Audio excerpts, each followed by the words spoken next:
Hello दोस्तों। आज का जो लेक्चर होगा वो लेक्चर नंबर 5 होगा एस ब्लॉक का। लेकिन उससे पहले मैं आप सबसे पूछना चाहता हूँ फिर से एक और बार कि जो ये वीडियोस मैं डाल रहा हूँ, जो ये लेक्चर मैं डाल रहा हूँ, क्या ये लेक्चर आप लोगों को समझ आ रहे हैं? और अगर किसी को इन लेक्चर्स में कहीं पर भी कोई प्रॉब्लम हो तो वो मुझे कोई भी अगर डाउट आए या सजेशन हो तो वो मुझे फेसबुक, इंस्टाग्राम या टेलीग्राम कहीं पर भी कांटेक्ट कर सकता है और बता सकता है। अगर आप लोगों का ऐसा ही सपोर्ट रहा मेरे साथ तो मैं मेन ग्रुप पूरा ही कंप्लीट करा दूंगा। किसी भी नेशनल लेवल एग्ज़ाम के हिसाब से, जो भी नेशनल लेवल एग्ज़ाम्स हैं हमारे, उसके हिसाब से पूरा मेन ग्रुप ही ऑनलाइन लेक्चर्स की फॉर्म में आप लोगों को प्रोवाइड करा दूंगा। रही आज के लेक्चर की बात, तो लेक्चर नंबर 5 में आज हम पढ़ेंगे थर्मल स्टेबिलिटी के बारे में। एक कंपाउंड किसी भी पर्टिकुलर टेम्परेचर पे स्टेबल है या नहीं है, इसके बारे में पहले तो जानेंगे। और अगर कोई कंपाउंड अनस्टेबल है तो उसके बाद ये समझेंगे कि वो अनस्टेबल कंपाउंड उस टेम्परेचर में टूटकर क्या प्रोडक्ट देगा, यानी कि थर्मल डिकम्पोजिशन रिएक्शंस को समझेंगे। तो आइए शुरू करते हैं आज का एक और बहुत इंपॉर्टेंट लेक्चर एस ब्लॉक का।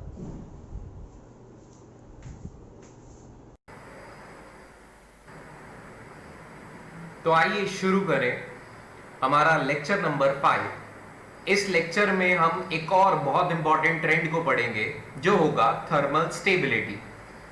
सबसे पहले तो थर्मल स्टेबिलिटी में हमें पढ़ना क्या है और ये होता क्या है, सबसे पहले ये समझते हैं। उसके बाद ऑर्डर को निकालेंगे और किन फैक्टर्स पे थर्मल स्टेबिलिटी डिपेंड करता है ये भी देखेंगे।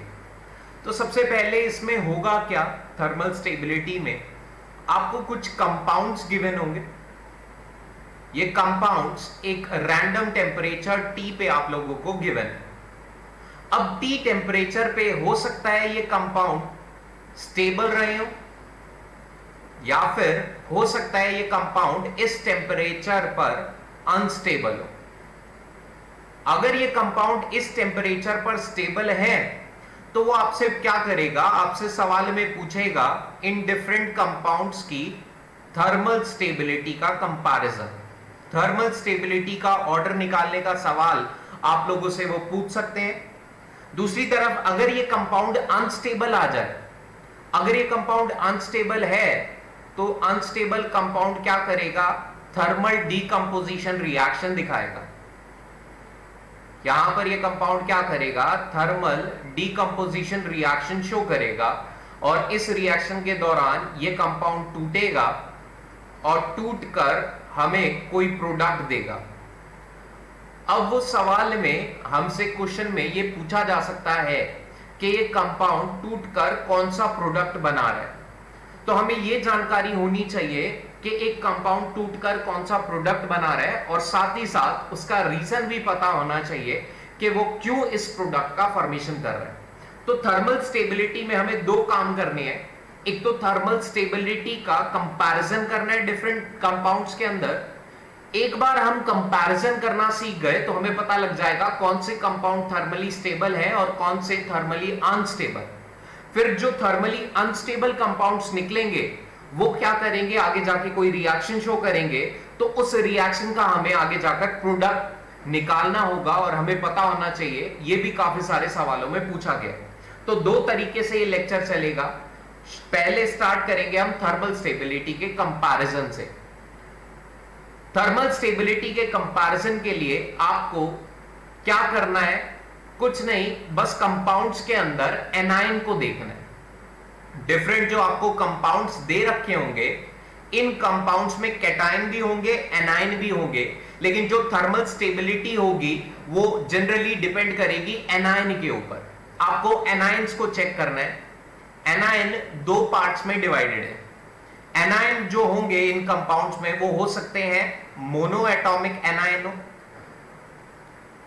वो हो सकते हैं मोनो एटॉमिक एनायन हो, या फिर वो एनायन हो सकते हैं पॉली एटॉमिक एनायन हो।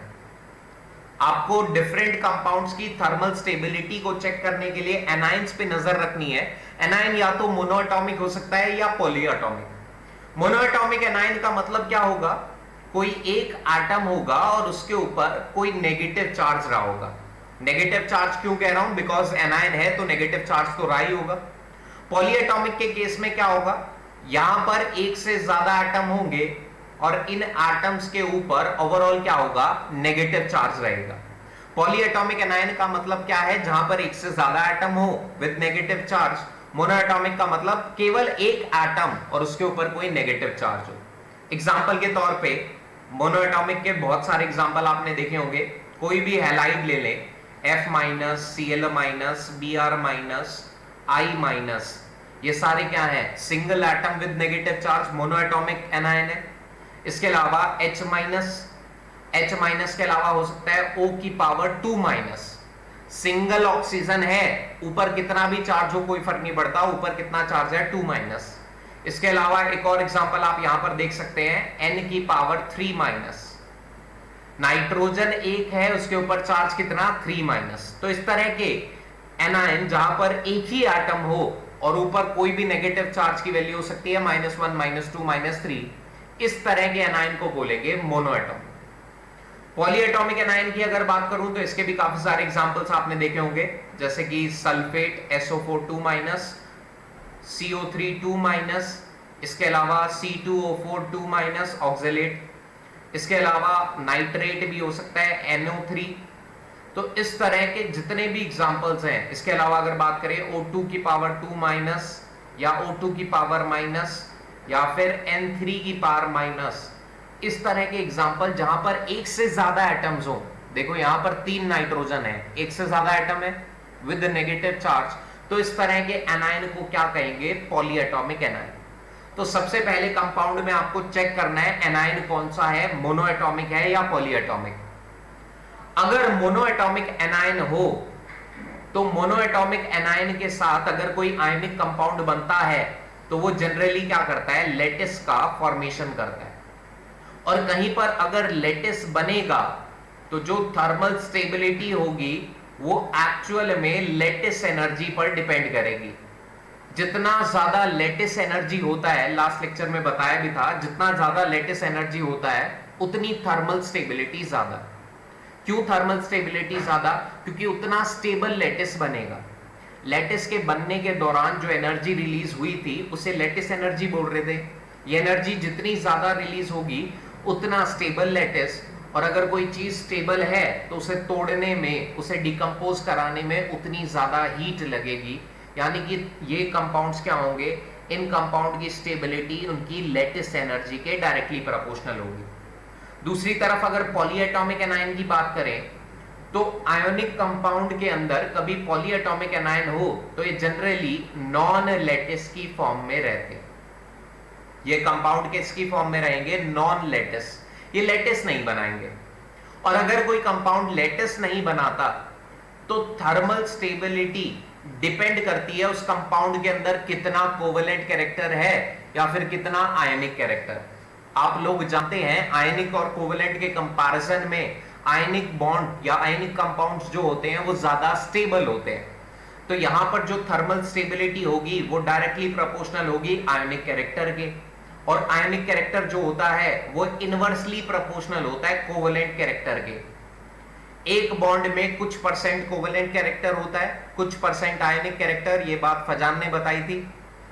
अगर किसी कंपाउंड में आयनिक कैरेक्टर ज्यादा है तो जाहिर सी बात है वहां पर कोवेलेंट कैरेक्टर क्या होगा? कम। तो थर्मल स्टेबिलिटी के लिए पॉलीएटॉमिक के केस में बस हम आयनिक कैरेक्टर का ऑर्डर देखेंगे, जो कि क्या होगा? कोवेलेंट कैरेक्टर के बिल्कुल विपरीत होगा। और उसके हिसाब से हम क्या करेंगे? थर्मल स्टेबिलिटी का कंपैरिजन। तो यहां पर मोनोएटॉमिक में लेटिस एनर्जी को देखना है, पॉलीएटॉमिक में आपको क्या करना है? आयनिक कैरेक्टर का ऑर्डर देखना है, वही ऑर्डर होगा थर्मल स्टेबिलिटी। अब यहां से हम बेसिक कंसेप्ट समझ चुके हैं। अब इस कंसेप्ट को क्या करते हैं? एग्जांपल्स में लगाते हैं और सबसे पहले कंपैरिजन को खत्म करते हैं। तो यहां पर एग्जांपल्स की अगर मैं बात करूं तो एग्जांपल्स में हमारे पास क्या क्या है? एग्जांपल में सबसे पहले मैंने लिया Ki, KBr, KCl, KF। ये 4 कंपाउंड लिए और इन चारों कंपाउंड की थर्मल स्टेबिलिटी को कंपेयर करना है। तो सबसे पहले क्या करो? कंपाउंड में ये देखो एनायन कैसा है। एनायन की अगर यहां पर बात करें तो जो हमारे पास एनायन है वो कैसा है, मोनो एटॉमिक। और अभी अभी बताया अगर मोनो एटॉमिक एनायन है तो जो थर्मल स्टेबिलिटी होती है वो डायरेक्टली प्रोपोर्शनल हो जाती है किसके, लैटिस एनर्जी के।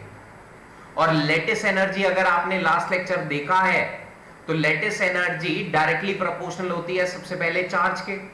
तो अब मैं अगर सब में चार्ज निकालूं तो सब में आप चार्ज देख सकते हैं +1 -1 +1 -1, सभी में चार्ज सेम है। अगर चार्ज सेम आ जाता है तो लैटिस एनर्जी साइज के इनवर्सली प्रोपोर्शनल होती है। सेकेंड फैक्टर को देखते हैं।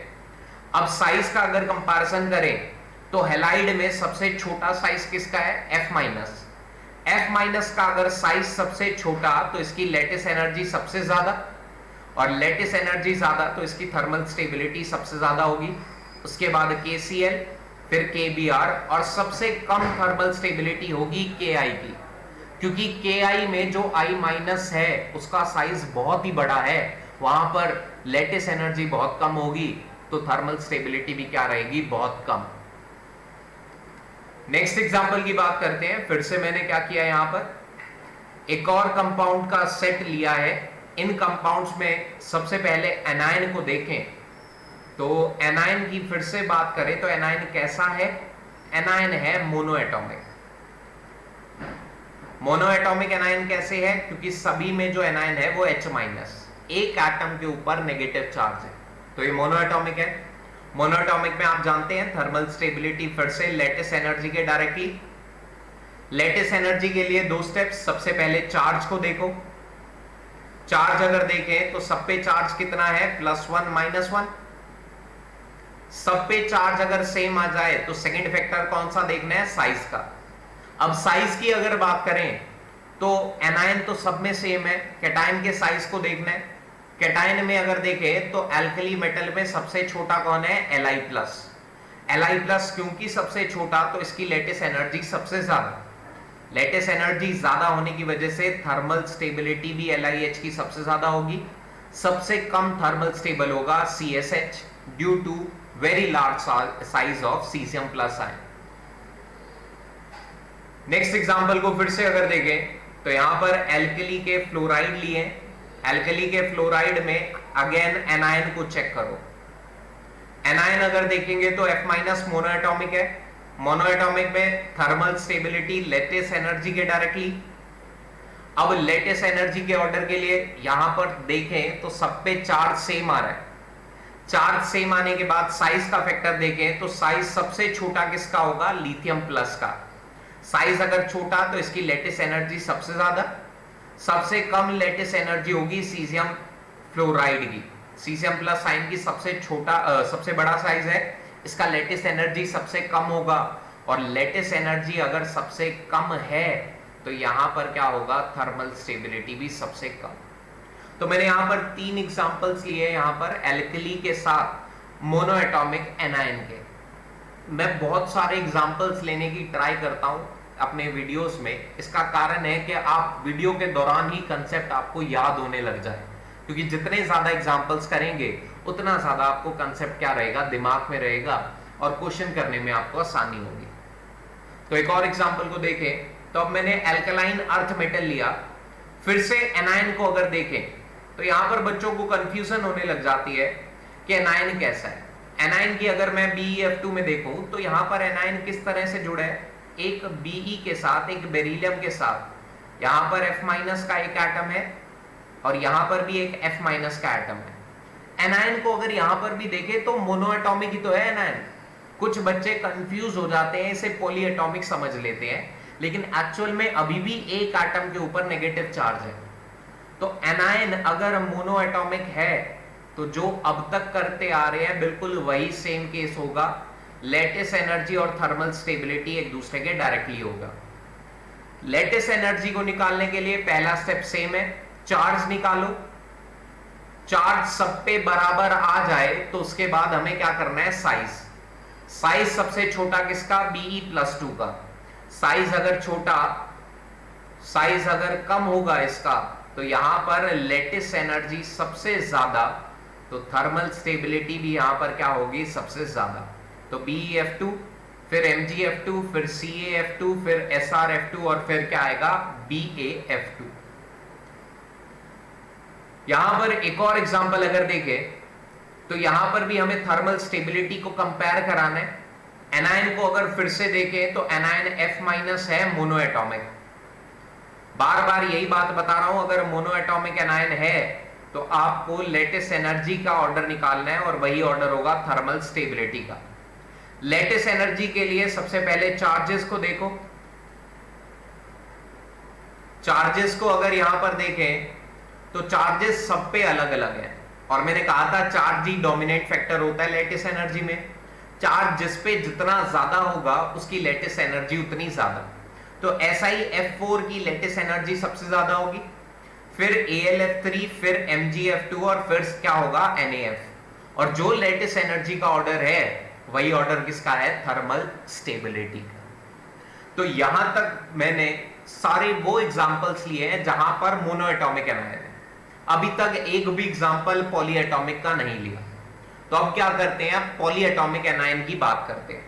जैसे ये एग्जांपल अगर देखें तो यहां पर ग्रुप सेकंड के हमने कंपाउंड लिए हुए हैं, और इन सभी कंपाउंड में अगर तुम एनायन को देखो तो एनायन कौन है, CO3 2-। और अगर CO3 2- एनायन है तो एक ऐसा एनायन होगा पॉलीएटॉमिक, और पॉलीएटॉमिक के केस में जो थर्मल स्टेबिलिटी है वो आयोनिक कैरेक्टर के डायरेक्टली प्रोपोर्शनल है, या फिर कहूं तो कोवेलेंट कैरेक्टर के इनवर्सली प्रोपोर्शनल। अब कोवेलेंट कैरेक्टर चेक करने के लिए भी हम क्या करते थे, सबसे पहले तो चार्ज निकालते थे। चार्ज अगर देखें तो सब पे सेम है। चार्ज अगर सब पे सेम आ जाए तो हम क्या कहते थे, फजान रूल के अकॉर्डिंग चार्ज अगर सब पे सेम है तो साइज को देखना है। साइज Be+2 का सबसे छोटा, जिस कैटायन का साइज जितना कम होगा उसका पोलराइजिंग पावर उतना ज्यादा, और अगर पोलराइजिंग पावर ज्यादा तो वहां पर शेयरिंग ज्यादा होगी, क्योंकि पोलराइजिंग पावर अगर ज्यादा है तो एनायन की इलेक्ट्रॉन डेंसिटी को ज्यादा डिस्टॉर्ट करता था, और ज्यादा डिस्टॉर्शन होने से वहां शेयरिंग ज्यादा, तो कोवेलेंट कैरेक्टर सबसे ज्यादा होगा BeCO3 में। BaCO3 अगर इसमें Ba2+ की बात करें तो ग्रुप सेकंड में Ba2+ का साइज सबसे बड़ा, जिसका साइज जितना बड़ा होगा उसकी पोलराइजिंग पावर उतनी कम, और पोलराइजिंग पावर कम होने का मतलब वहां पर कोवेलेंट कैरेक्टर भी क्या होगा, सबसे कम। और जिसमें कोवेलेंट कैरेक्टर सबसे कम है उसकी थर्मल स्टेबिलिटी क्या होगी, सबसे ज्यादा। तो यहां पर सबसे ज्यादा थर्मल स्टेबल होगा BaCO3, सबसे कम थर्मल स्टेबल कौन होगा, BeCO3। नेक्स्ट एक और केस लिया है मैंने पॉलीएटॉमिक का ही। यहां पर एनायन को अगर देखें तो एनायन कैसा है, SO4 2-। SO4 2- का मतलब एक से ज्यादा एटम है विद नेगेटिव चार्ज, तो हमारे पास पॉलीएटॉमिक एनायन है। पॉलीएटॉमिक एनायन में थर्मल स्टेबिलिटी आयनिक कैरेक्टर के डायरेक्टली होती है, या फिर कहो कोवेलेंट कैरेक्टर के इनवर्सली। और अभी अभी देखा था हमने कोवेलेंट कैरेक्टर सबसे ज्यादा किसके केस में होगा, Be+2 के केस में। क्यों, क्योंकि सब में चार्ज तो सेम ही है। चार्ज अगर सेम है तो साइज का फैक्टर देखते हैं, साइज सबसे कम था Be+2 का, तो यहां पर कोवेलेंट कैरेक्टर सबसे ज्यादा, और जहां पर कोवेलेंट कैरेक्टर सबसे ज्यादा उसका थर्मल स्टेबिलिटी उतना ही कम रहने वाला है। तो सबसे ज्यादा थर्मल स्टेबल होगा BaSO4। इसी तरीके से अगर एल्कली मेटल के कंपाउंड्स की बात करें तो एल्कली मेटल में भी आपको सेम कहानी करनी थी। एनायन को चेक करना था, एनायन फिर से SO4 2- यानी कि पॉलीएटॉमिक है, और पॉलीएटॉमिक एनायन है तो आपको बस थर्मल स्टेबिलिटी को चेक करना है, इनवर्सली प्रोपोर्शनल होगा कोवेलेंट कैरेक्टर के। कोवेलेंट कैरेक्टर के लिए सबसे पहले चार्ज निकालो। चार्ज अगर देखें सब पे सेम, अगर चार्ज सब पे सेम आ जाए तो साइज का फैक्टर, साइज सबसे छोटा लिथियम प्लस का, लिथियम प्लस का साइज सबसे छोटा होने की वजह से यहां पर क्या होगा, पोलराइजिंग पावर सबसे ज्यादा, यानी कि कोवेलेंट कैरेक्टर यहां पे सबसे ज्यादा। और अगर कोवेलेंट कैरेक्टर ज्यादा तो लेटिस एनर्जी, यहां पर थर्मल स्टेबिलिटी क्या होगी, सबसे कम। तो Li2SO4 में थर्मल स्टेबिलिटी सबसे कम होगी, और CS2SO4 में थर्मल स्टेबिलिटी सबसे ज्यादा। मैं एक साथ यहां पर पॉलीएटॉमिक के केस बार बार करा रहा हूं, पहले मैंने मोनोएटॉमिक को खत्म किया, फिर पॉलीएटॉमिक को करा रहा हूं, ताकि आपको कंसेप्ट बिल्डअप हो सके, आपके दिमाग में अच्छे से कंसेप्ट ग्रो हो सके। इसी तरीके से आपको क्या करना है, आपको प्रैक्टिस करनी है LiNO3, ये फिर से मैंने एल्कली के नाइट्रेट लिए, इन सभी में आपको थर्मल स्टेबिलिटी का कंपैरिजन करना है। इसके अलावा ये कुछ और एग्जांपल्स हैं, इन सभी में क्या करो आप थर्मल स्टेबिलिटी को कंपेयर करो, क्योंकि सबसे पहले तो हमें क्वालिटेटिवली कंपैरिजन का पता होना चाहिए, कौन ज्यादा थर्मल स्टेबल है, कौन कम थर्मल स्टेबल है। उसी के बिहाफ पे आगे जाके क्या करेंगे, हम थर्मल डिकम्पोजिशन रिएक्शन को देखेंगे। तो यहां पर अगर आप ये सब सवालों को प्रैक्टिस करोगे तो आपको एक बात समझ में आएगी कि हमें कुछ नहीं करना थर्मल स्टेबिलिटी के लिए, कंपाउंड के एनायन को देखना है, डिफरेंट कंपाउंड्स में क्या एनायंस हैं उसे देखना है। एनायन यदि मोनोएटॉमिक है, अगर एनायन मोनोएटॉमिक है तो हमें पता है मोनोएटॉमिक में जो थर्मल स्टेबिलिटी है वो लेटिस एनर्जी के डायरेक्टली है। तो डाउन द ग्रुप अगर जाओगे तो डाउन द ग्रुप जाने पर लेटिस एनर्जी घटेगा, और लेटिस एनर्जी घटने की वजह से क्या होगा, थर्मल स्टेबिलिटी भी घटता है डाउन द ग्रुप जाने पर। किसी भी मेटल के साथ अगर तुम ऐसा मोनोएटॉमिक एनायन लगा दो, तो अगर उस मेटल में आप डाउन द ग्रुप जा रहे हो, उन मेटल के केस में डाउन द ग्रुप जाओगे तो लेटिस एनर्जी घटेगा साइज के बढ़ने की वजह से, तो वहां थर्मल स्टेबिलिटी भी घट रहा होगा। दूसरी तरफ अगर एनायन पॉलीएटॉमिक आ जाए, तो पॉलीएटॉमिक के केस में आपको कहा गया है थर्मल स्टेबिलिटी कंपेयर करो आयनिक कैरेक्टर के हिसाब से, या फिर कोवेलेंट कैरेक्टर के इनवर्सली प्रोपोर्शनल करके आप चेक कर सकते हो। तो अगर आप डाउन द ग्रुप जाते हो तो आपको पता है पोलराइजिंग पावर घटती है साइज के बढ़ने की वजह से, तो यहां पर कोवेलेंट कैरेक्टर भी घटेगा, और कोवेलेंट कैरेक्टर घटेगा तो थर्मल स्टेबिलिटी क्या होगी, बढ़ेगी। तो मोनोएटॉमिक में down the group thermal stability घटता है, जबकि पॉलीएटॉमिक में डाउन द ग्रुप जाते हुए क्या होगा, थर्मल स्टेबिलिटी बढ़ेगा। तो अगर सारा आप यहां पर थर्मल स्टेबिलिटी का कंपैरिजन प्रैक्टिस करोगे तो आपको ये दो बातें पूरी तरह से समझ में आएगी। तो इन दो बातों को दिमाग में रखना जब भी कंपैरिजन करना हो थर्मल स्टेबिलिटी का। तो अब क्या करते हैं, आगे थर्मल डीकंपोजिशन को चेक करते हैं। जैसा कि मैंने कहा था, अब हमने ये क्वालिटेटिवली कंपेयर कर लिया कौन स्टेबल है कौन अनस्टेबल। अब हम क्या करेंगे, अनस्टेबल वालों के प्रोडक्ट्स को चेक करेंगे थर्मल डीकंपोजिशन रिएक्शन में। थर्मल डीकंपोजिशन में क्या होगा, तुम्हारे पास कोई एक रिएक्टेंट होगा, कोई एक कंपाउंड होगा, जिसे हम हीट करेंगे, और हीट करके वो क्या करेगा, बहुत सारे हमें प्रोडक्ट देगा। इस तरह की रिएक्शन को हम क्या बोल रहे हैं, thermal decomposition reaction. Thermal decomposition reaction को हम चार पार्ट्स में पढ़ेंगे, मेटल कार्बोनेट्स के लिए, मेटल सल्फेट्स के लिए, मेटल नाइट्रेट्स के लिए, और मेटल बाइकार्बोनेट्स के लिए। इन चार टाइप के लिए क्यों पढ़ रहे हैं, बिकॉज जनरली जो हमारा सवाल आता है रिएक्शन वाले पोर्शन का वो इन चारों के ऊपर ही आता है। तो ये चार हमारे पेपर के पॉइंट ऑफ व्यू से काफी इंपॉर्टेंट है। इन चारों में जब हम थर्मल डीकंपोजिशन को पढ़ेंगे तो कुछ पॉइंट कॉमन होने वाला है। उस कॉमन पॉइंट को मैं पहले ही बता दे रहा हूं। मान लो मैं यहां पर पहले 3 केसेस की बात कर लेता हूं। हमारे पास पहला केस जैसा कि हमने लिखा मेटल कार्बोनेट का होगा, दूसरा केस हमारे पास यहां पर क्या होगा, मेटल सल्फेट का होगा, नेक्स्ट केस मैंने कहा यहां पर हमारे पास क्या होगा, मेटल नाइट्रेट का केस होगा। तो ये 3 केसेस हमारे पास होंगे। यहां पर मैं नेगेटिव चार्ज शो नहीं कर रहा, कंपाउंड की फॉर्म में है तो नेगेटिव चार्ज को हटा देता हूं। ये 3 केसेस की अगर मैं बात करूं, चौथे केस को तो अलग से ही डिस्कस करेंगे। इन 3 केसेस की अगर बात करें तो इन तीनों केस में एनायन को ध्यान से देखो। एनायन अगर आप इन तीनों केसेस में देखें तो आपको पता लगेगा इन तीनों केसेस में जो एनायन आपने लिया है वो एनायन कैसा है, वो एनायन है पॉलीएटॉमिक। और पॉलीएटॉमिक एनायन के केस में मैंने बताया कि अगर डाउन द ग्रुप जाओगे तो थर्मल स्टेबिलिटी बढ़ता है। क्यों बढ़ता है, क्योंकि आयनिक कैरेक्टर बढ़ता है डाउन द ग्रुप जाते हुए। तो पॉलीएटॉमिक के केस में डाउन द ग्रुप जाते हुए ज्यादा थर्मली स्टेबल कंपाउंड मुझे मिलने वाले हैं। इसी वजह से जब हम ग्रुप वन के केस में हम कार्बोनेट्स या सल्फेट्स या फिर नाइट्रेट्स की बात करेंगे, ग्रुप वन के कार्बोनेट, सल्फेट या नाइट्रेट की जब हम बात करेंगे, तो वहां पर हम क्या देखेंगे, वहां पर केवल लिथियम डिकम्पोज होगा, केवल क्या होगा, लिथियम डिकम्पोज होगा। इसके अलावा sodium, potassium, rubidium, caesium decompose नहीं कर पाएंगे। क्यों नहीं डिकम्पोज होंगे? क्योंकि इन सभी कंपाउंड्स के केस में जब हम सोडियम की बात करेंगे, सोडियम के कार्बोनेट, सल्फेट या नाइट्रेट या फिर पोटेशियम या रुबिडियम या सीजियम की बात करेंगे, तो वहां पर आयनिक कैरेक्टर बहुत ज्यादा होगा। आयनिक कैरेक्टर ज्यादा होने की वजह से उन सभी के जो कंपाउंड्स होंगे वो बहुत ज्यादा थर्मली स्टेबल होंगे। तो जब हम उन कंपाउंड्स को हीट करने लगेंगे तो वो डिकम्पोज होने की बजाय क्या होंगे, मेल्ट होना स्टार्ट हो जाते हैं।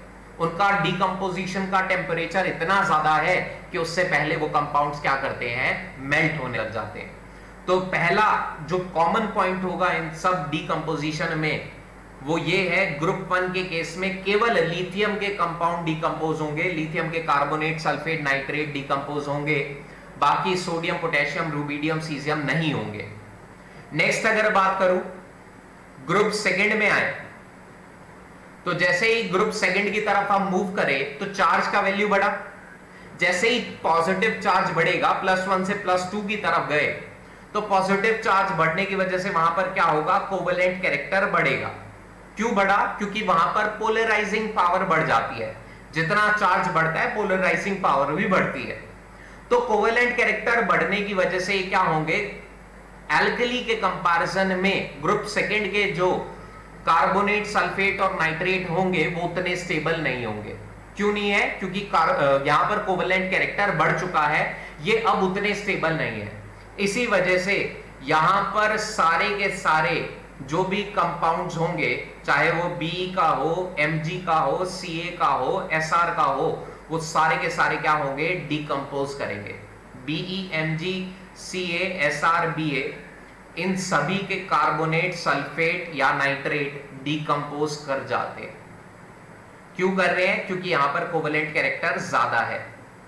इसके अलावा हम इन तीनों केसेस में और क्या करेंगे, कुछ नोबल एलिमेंट्स के कार्बोनेट, सल्फेट और नाइट्रेट को भी यहीं पर ही पढ़ लेंगे। क्योंकि जब क्वालिटेटिव एनालिसिस की बात करते हैं तो इन नोबल मेटल से अक्सर सवाल देखा गया। ये नोबल मेटल्स कौन से हैं? Hg है हमारे पास, Zn है, Pb है या फिर Ag है।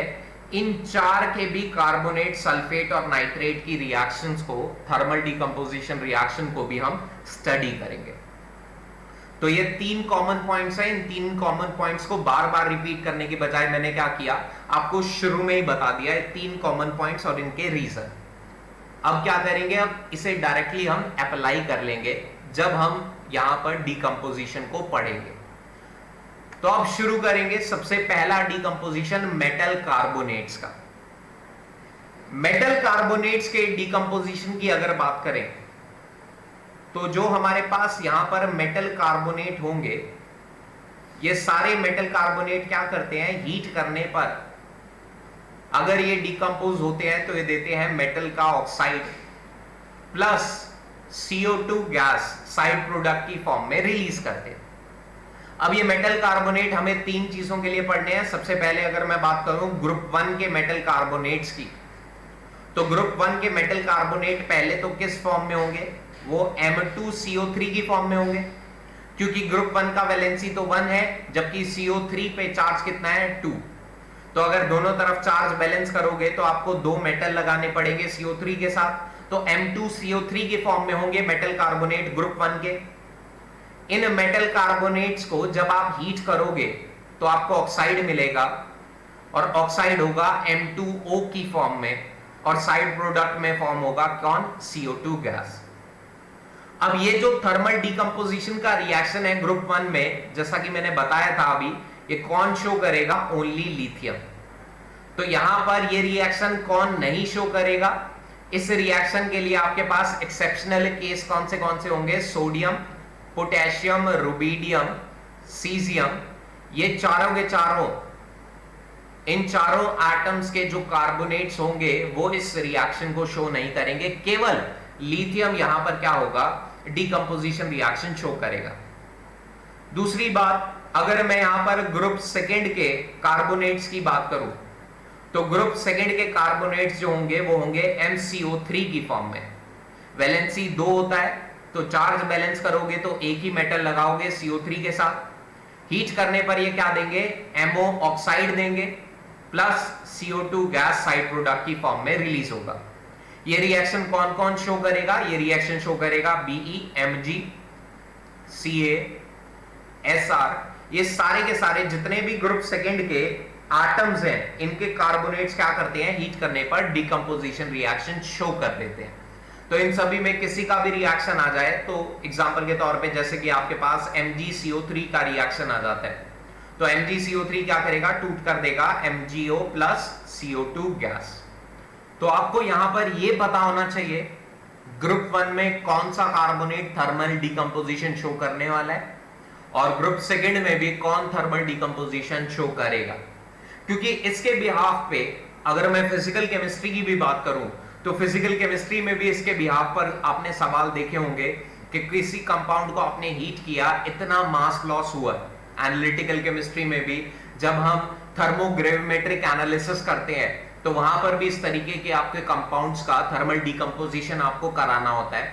कुछ कंपाउंड थर्मल डिकम्पोज हो जाते हैं, कुछ नहीं होते, तो वहां पर भी इसका एप्लीकेशन आएगा, क्वालिटेटिव में भी इसका एप्लीकेशन आएगा, और अगर सवाल मोल कंसेप्ट का आता है तो उसमें भी इसी का एप्लीकेशन आता है।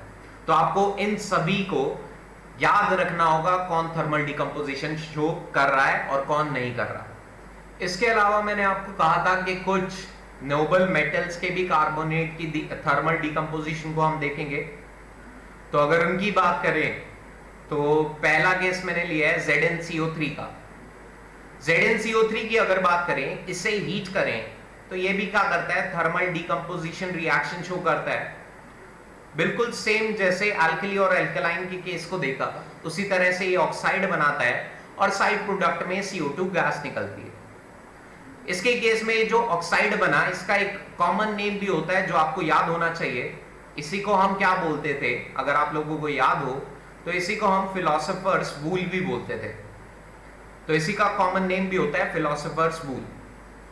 इसके अलावा अगर मैं नेक्स्ट केस की बात करूं तो लेड के कार्बोनेट की अगर बात करें, PbCO3 की बात करें, तो इसे अगर हीट करते हैं तो ये भी सेम तरीके से ही बिल्कुल डिकम्पोज होता है और ऑक्साइड देगा और CO2 गैस।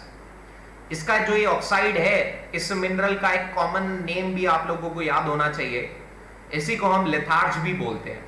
ठीक है, तो PbO जो इसका कॉमन नेम है इस मिनरल का, उसे लिथार्ज भी बोलते हैं। इसके अलावा नेक्स्ट अगर बात करें तो नेक्स्ट केस है AgCO3 का। AgCO3 को भी अगर आप हीट करोगे तो ये भी सेम तरीके से ही डिकम्पोज होता है, लेकिन अगर आपने टेम्परेचर हीट करते हुए 300 डिग्री सेल्सियस से ऊपर ले गए तो यहां पर ये Ag कन्वर्ट हो जाता है, यहां पर ये जो Ag का सिल्वर का ऑक्साइड है ये कन्वर्ट हो जाता है प्योर Ag में, और साइड प्रोडक्ट की फॉर्म में यहां से ऑक्सीजन गैस रिलीज आउट हो जाती है। इसके अलावा अगर Hg की बात करें तो HgCO3 में भी कुछ ऐसा ही रिएक्शन होता है। इनिशियली अगर हीट करोगे तो HgO और CO2 देगा, लेकिन अगर आपने टेम्परेचर को 400 डिग्री सेल्सियस के अबव ले गए तो ये फिर से Hg, प्योर Hg और हाफ O2 यहां पर क्या होगा, साइड प्रोडक्ट की फॉर्म में रिलीज होगा। तो AgCO3 और HgCO3 में आपको टेम्परेचर का भी याद रखना पड़ेगा वैल्यू, ताकि आपको पता हो कि कौन सा प्रोडक्ट बनने वाला है। तो जैसे कि वो सवाल पूछते हैं, एक कंपाउंड लिया जो इनिशियली हीट करने पर इतना मास कम हुआ, लेकिन अगर उस कंपाउंड को हम 300 डिग्री सेल्सियस के अबव ले गए तो उसने फिर से मास लॉस किया। तो अगर टेम्परेचर 300 डिग्री सेल्सियस के कम था तो पहला मास लॉस हुआ होगा CO2 की वजह से, दूसरा मास लॉस किसकी वजह से हुआ, O2 की वजह से। तो इस तरीके से वो क्या कर सकता है, आपको ये रिएक्शन पूछ भी सकता है। तो इन रिएक्शंस को आपको दिमाग में रखते हुए चलना है। तो आज क्या करते हैं, आज यहीं पर ही ब्रेक करते हैं। यहां तक आई थिंक आपको सफिशिएंट चीज मिल चुकी है। पहले इस चीज को अच्छे से प्रैक्टिस करें इसके बाद क्या करेंगे, बाकी थर्मल डिकम्पोजिशन को और सॉल्युबिलिटी को एक साथ खत्म कर देंगे। फिर हमारे क्या होगा, सॉल्युबिलिटी के ट्रेंड के साथ पूरा एस ब्लॉक का ट्रेंड खत्म हो जाएगा, जहां से हमारा मेजॉरिटी ऑफ सवाल पूछे जाते हैं किसी भी एग्जाम में, वो वाला पोर्शन खत्म हो जाएगा। उसके बाद बस ब्लॉक वाइज स्टडी करेंगे, जो हमारे 20% के आसपास सवाल ब्लॉक वाइज आते हैं, तो इस एस ब्लॉक को फिर ब्लॉक वाइज स्टडी करेंगे। मैंने ट्राई किए लेक्चर्स के दौरान मैक्सिमम न्यूमेरिकल्स, मैक्सिमम सवालों को यहां पर ले सके, ताकि आप लोगों का प्रैक्टिस ज्यादा हो। जितना ज्यादा प्रैक्टिस होगा उतना आप लोगों के लिए बेनिफिट है। तो आई होप आप लोग इन वीडियोस को लाइक करते रहेंगे, लोगों के साथ शेयर करेंगे और मेरे चैनल को सब्सक्राइब भी करेंगे। थैंक यू दोस्तों, गुड नाइट।